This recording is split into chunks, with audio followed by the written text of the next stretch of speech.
Refine Awami League নামে যে সমস্ত নেতাকর্মীদের নাম আসছে, তারা কি 2014, 18 এবং 24-এ রাতের ভোটে তারা সংসদ হননি? তারা সাংসদ হয়েছেন এবং সরকারের যত সুযোগ সুবিধা আছে সবই ভোগ করেছেন।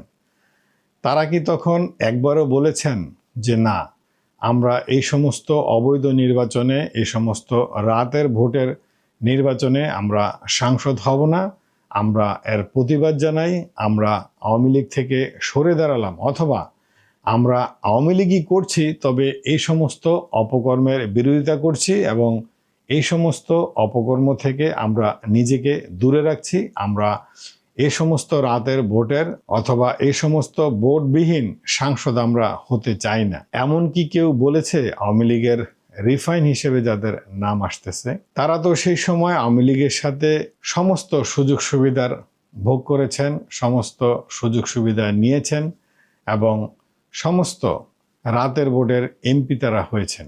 তাহলে যাদের চিন্তা চেতনায় এ ধরনের সামান্য বিবেক কাজ করেনি, যাদের বিবেকে একবারও বাধা দেয়নি যে বিনা ভোটে আমি সাংসদ হব না, তারা কিভাবে রিফাইন আওয়ামী লীগের হয়? তারা কিভাবে ভালো আওয়ামী লীগের নেতা হয়?